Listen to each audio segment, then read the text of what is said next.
नमो नमः। नमः सर्वेभ्यः। मित्राणि, अधुना वयम् एसएसबी संस्कृत इति समूहे या परीक्षा आसीत्, अद्य प्रथमा एव परीक्षा आसीत् वाट्सप् समूहे। तर्हि तत्र संज्ञाप्रकरणमेव उद्दिष्टमस्ति। तत्र 30 प्रश्नाः आसन्। तत्र यद्यपि 200 सन्ति, तथापि केचन एव परीक्षां लिखितवन्तः। तथापि सर्वेषां कृते निवेदनं, भवन्तः स्वस्य मूल्याङ्कनं कुर्वन्तु, तदनुगुणं भवतां सिद्धताम् आचरन्तु। तर्हि पश्यामः कथं प्रश्नाः सन्ति। एकवारम् अत्र आलोचना अपि भवति, केवलम् उत्तरं न। तत्र प्रश्नस्य विकल्पेषु अपि ये विकल्पाः प्रदत्ताः, तेषामपि सम्बन्धः कुत्र वर्तते, तदनुगुणं सिद्धता क्रियते। अतः सावधानं भवन्तः पश्यन्तु।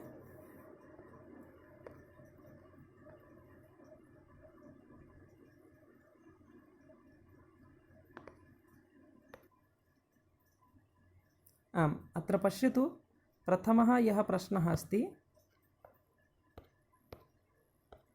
सः प्रश्नः सिद्धान्तकौमुद्याः रचनाकारः वर्तते कः इति प्रश्नः। तर्हि अत्र विकल्पाः सन्ति वरदराजः, पाणिनिः, भट्टोजीदीक्षितः, पुष्पादीक्षितः। तर्हि उत्तरं भविष्यति भट्टोजीदीक्षितः। सिद्धान्तकौमुद्याः मङ्गलाचरणं कीदृशम्? सिद्धान्तकौमुद्याः मङ्गलाचरणं यतोहि तत्र मुनित्रयं नमस्कृत्य तदुक्तिः परिभाव्य च वैयाकरणसिद्धान्तकौमुदीयं विरच्यते इति अस्ति। तर्हि तत्र नमस्कृत्य इति पदमस्ति खलु, तेन एव ज्ञायते अत्र नमस्कारात्मकं मङ्गलाचरणम् इति।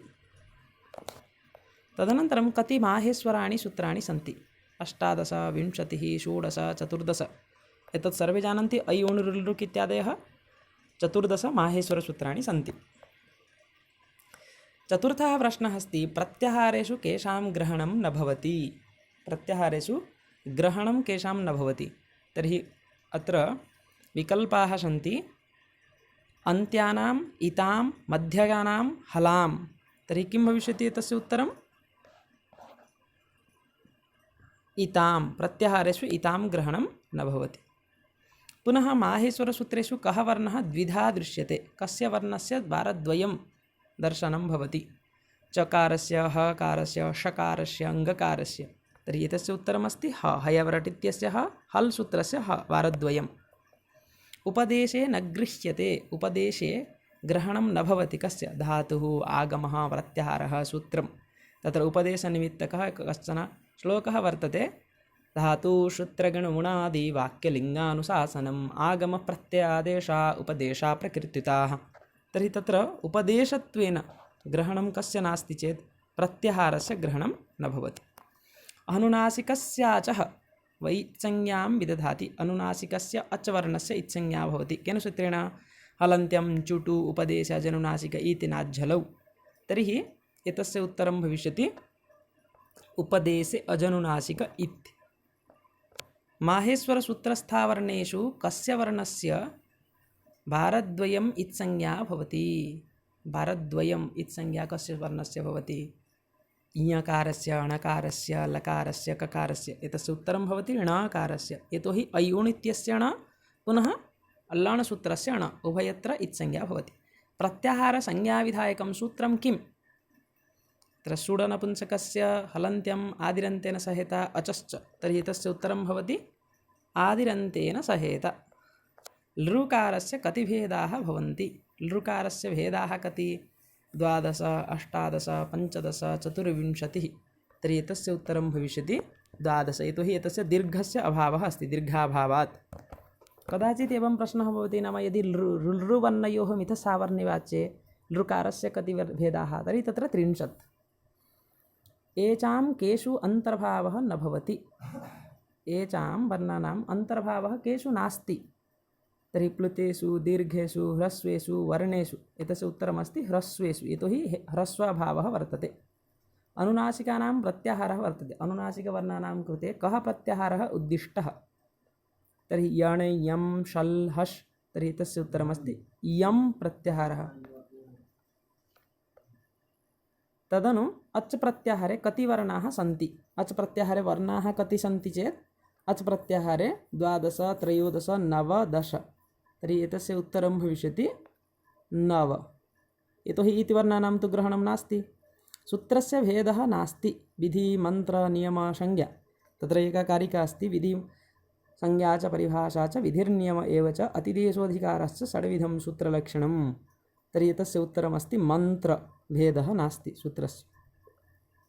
तदनु 15तमः प्रश्नः पश्यतु। संयोगसंज्ञाविधायकं सूत्रं किं? संयोगे गुरु दीर्घं च परसन्निकर्ष संहिता हलोऽनन्तरा संयोगः। तर्हि एतस्य उत्तरमस्ति हलो अनन्तराः संयोगः। यतोहि संयोगसंज्ञाविधानं भवति अच्भिः अव्यवहितः हलः। गतिसंज्ञाविधायकं सूत्रं किं? केन सूत्रेण गतिसंज्ञा विधीयते? चादयो असत्वे गतिश्च उपसर्गः क्रियायोगे नादिचि। तर्हि गतिसंज्ञाविधानं गतिश्च इति सूत्रेण भवति। र प्रत्याहारे कति वर्णाः गृह्यन्ते? कति वर्णाः तत्र र प्रत्याहारे सन्ति? तर्हि ऋल्ऋवर्णयोः वयं जानीमः।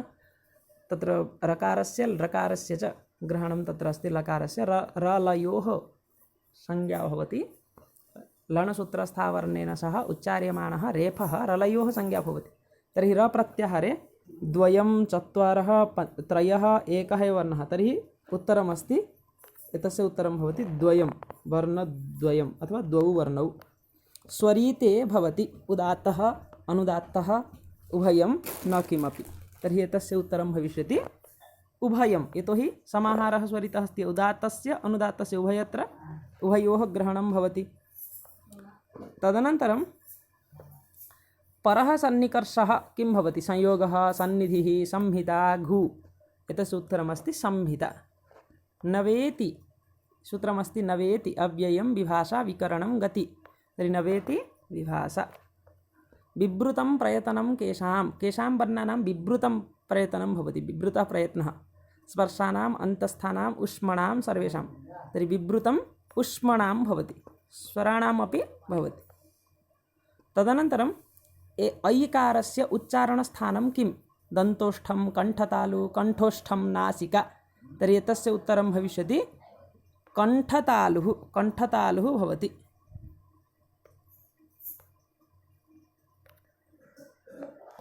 तदनन्तरम् अल्पप्राणाः कति?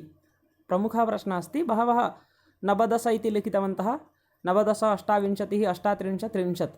तर्हि अत्र एतेषां संख्या वर्तते 38। कथं? तत्र प्रथम तृतीय पञ्चमवर्णाः आहत्य 15। तदनन्तरं यमवर्णौ 10, यणवर्णाः 4, अन्तस्थवर्णाः पुनः अच्वर्णाः 9 स्वरवर्णाः। तर्हि आहत्य 38 इति भवति। तदनन्तरं यवलाः कतिधा भवन्ति? कतिधा विभज्यन्ते? तर्हि त्रिधा पञ्चधा अष्टधा द्विधा। तर्हि एतस्य उत्तरं भविष्यति द्विधा अनुनासिक अननुनासिक भेदेन। प्रक्रियायां ह्रस्वाकारस्य आभ्यन्तरप्रयतनं किं? प्रक्रियायां प्रयोगदशायां तु संवृतं। प्रक्रियादशायां किं भवति? प्रक्रियादशायां विवृतम् एव। तर्हि विवृतं संवृतं स्पृष्टं संवारम्। उत्तरं भविष्यति विवृतं। दन्तैः कः अन्तस्थवर्णः उच्चार्यते? य व र ल इति अन्तस्थवर्णाः सन्ति। तर्हि दन्त्यवर्णः कः? ल इति अस्ति। यतोहि ऋतुलसानां दन्ताः। अलोन्त्यात् पूर्व टी नदी उपधासवर्णः। तर्हि अलोन्त्यात् पूर्व टी तु अचोन्त्यादि टी भवति। नदी युस्त्राख्यौ नदी। अनन्तरं सवर्णसंज्ञा भवति। तुल्यस्य प्रयत्नं सवर्णं। परन्तु अलोन्त्यात् पूर्वः कः? उपधा। तदनन्तरम् 28तमः प्रश्नः। दीर्घस्य गुरुसंज्ञा केन सूत्रेण भवति? दीर्घं च ङिच्च संयोगे गुरु दीर्घो कीतः। तर्हि तत्र संयोगसंज्ञाविधानाय सूत्रद्वयम् अस्ति। एकं तु संयोगे गुरु एकं दीर्घं च। तर्हि संयोगवर्णः परे अस्ति चेत् संयोगे गुरु इति सूत्रेण गुरुसंज्ञा भवति। परन्तु दीर्घस्य गुरुसंज्ञाविधाने दीर्घं च इति सूत्रं पठितं। धातुसंज्ञाविधायकं सूत्रं किं? प्रादयः भूवादयो धातवः धात्वादेः शः शः अ। तर्हि एतस्य उत्तरं भूवादयो धातवः। इतोपि एकं सूत्रमस्ति। तत्र सनाद्यन्ताः धातवः इति। सनाद्यन्ताः सनादिप्रत्ययाः भवन्ति खलु। सनाद्यन्ताः धातवः तदस्ति। तदनन्तरम् अन्तिमः प्रश्नः। एकाल् प्रत्ययः यः अस्ति उपधा टी अपृक्तः घी। तर्हि वयं जानीमः अलो अन्त्यात् पूर्वोपधा भवति, अचो अन्त्यादि टी भवति, शेषोघ्य सखी इति सूत्रेण घी संज्ञा भवति। तर्हि एकाल प्रत्ययः एकः एव अल् अस्ति चेत् तर्हि सः कः एकाल प्रत्ययः अपृक्तः भवति, अपृक्त एकाल प्रत्ययः। तर्हि एवम् अत्र 30 प्रश्नाः आसन्। बहुभिः प्रश्नानाम् उत्तरं प्रदत्तं। सर्वेषां कृते धन्यवादाः। ये केपि परीक्षां न लिखितवन्तः तेपि लिखन्तु। अनेन तत्र भवतां लाभः भविष्यति। मूल्याङ्कनं करणीयं, स्वस्य एव मूल्याङ्कनं करणीयं, तदनुगुणं सिद्धता करणीया। सर्वेषां कृते शुभकामनाः। पुनः धन्यवादान् वितीर्य विरमामि विस्तरात्। जयतु भारतं, जयतु संस्कृतम्। एकं निवेदनमस्ति, ये केपि पश्यन्ति एतत् अथवा प्रश्नपत्रं ये केपि प्राप्तवन्तः सर्वे कृपया अन्येभ्यः मित्रेभ्यः अपि प्रेषयन्तु।